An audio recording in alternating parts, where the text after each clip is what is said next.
A nobreza do amor. Manuel se arrepende de ter prometido namoro a Ana Maria. Enquanto Manuel se recupera, o cerco começa a se fechar. O capanga de Gendal chega ao Brasil e finalmente descobre o paradeiro de Álica e Niara. Em meio à tensão, uma promessa mal cumprida promete trazer consequências humilhantes para Ana Maria. Manuel se arrepende amargamente de ter prometido pedir a mão da jovem em namoro diante da família e, sem coragem de seguir com o compromisso, acaba deixando Ana Maria ser alvo de deboche. Do outro lado, Gendal mantém sua sede de vingança e garante a Pascoal e Chinua que Malungo localizará a Álica, assegurando que a princesa pagará com a vida por sua traição. Enquanto Gendal consulta o oráculo sobre a escolha de sua futura esposa, os caminhos de Malungo cruzam com o informante de Nilo Peçanha, que afirma ter novidades cruciais sobre o paradeiro da fugitiva. A situação na escola também gera atrito. Graça desaprova a iniciativa de Ana Maria de oferecer aulas no local onde Vera, a verdadeira Niara, trabalha.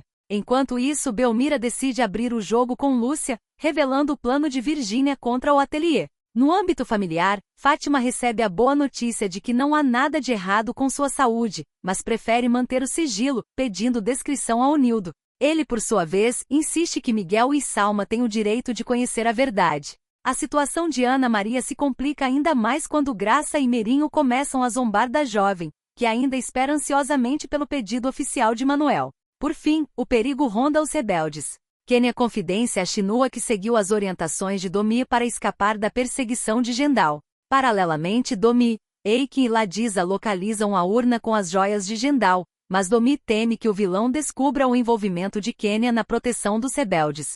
O medo se concretiza quando Pascoal acusa Kênia de tê-lo distraído para favorecer Domi e os saqueadores, levando Gendal a prometer um castigo severo à própria filha. É fascinante observar como a trama de A Nobreza do Amor tem conseguido prender a atenção do público, trazendo para o horário nobre um tipo de narrativa que mistura o drama épico, a tensão política e o peso das tradições familiares, criando um mosaico onde o destino individual de personagens como Manuel, Ana Maria, Gendal e a enigmática Niara se entrelaça de forma quase inexorável.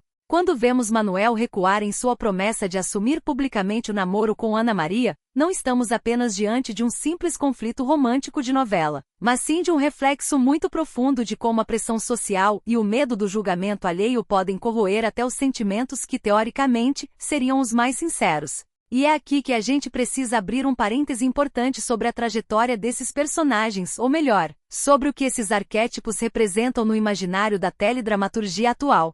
Manuel, interpretado com essa carga de insegurança que o personagem exige, é um exemplo clássico do homem dividido entre o desejo pessoal e o peso do que a família espera dele.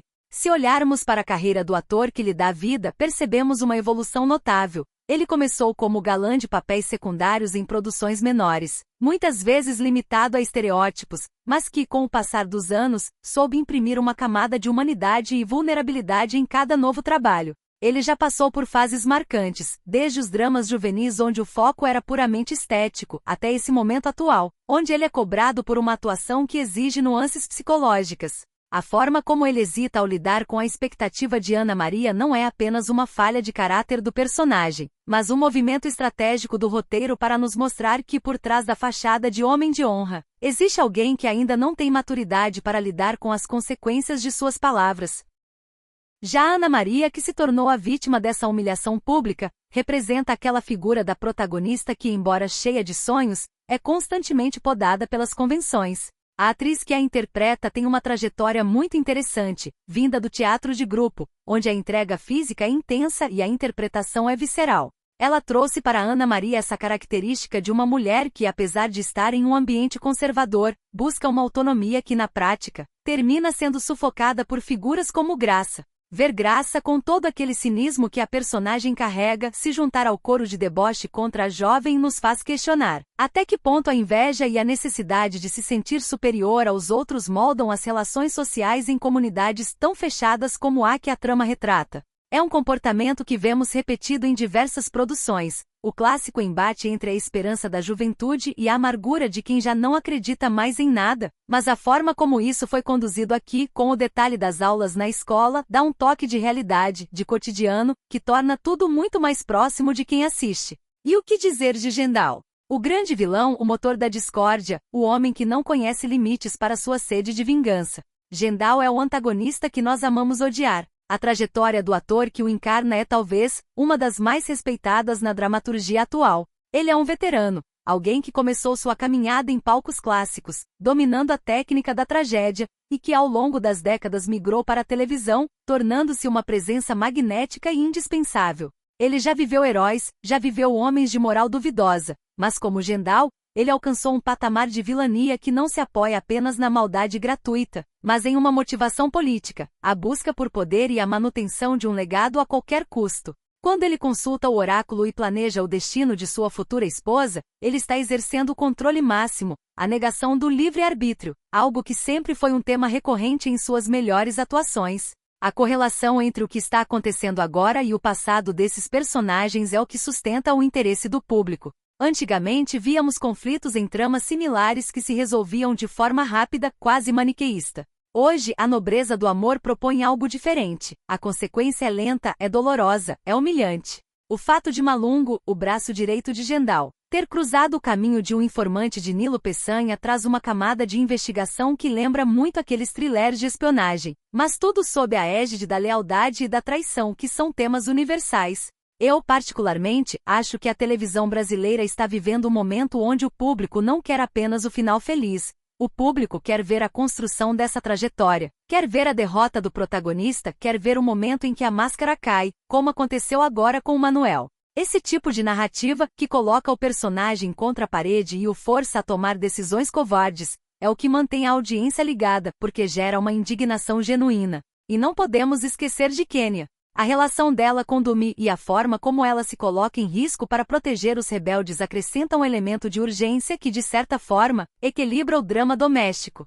Kenya é a representação da resistência. A atriz que a compõe soube dar a ela uma áurea de mistério que é essencial para o papel, especialmente quando pensamos no medo que ela sente de ser desmascarada pelo próprio pai, o Gendal. Esse é um conflito clássico, o sangue versus a ideologia. Até onde um filho pode trair o pai por acreditar em um ideal maior? É uma pergunta que a novela nos faz constantemente, e que, na minha visão, é o ponto de maior tensão de toda a obra. A promessa de um castigo severo por parte de Gendal só aumenta a aposta para os próximos episódios.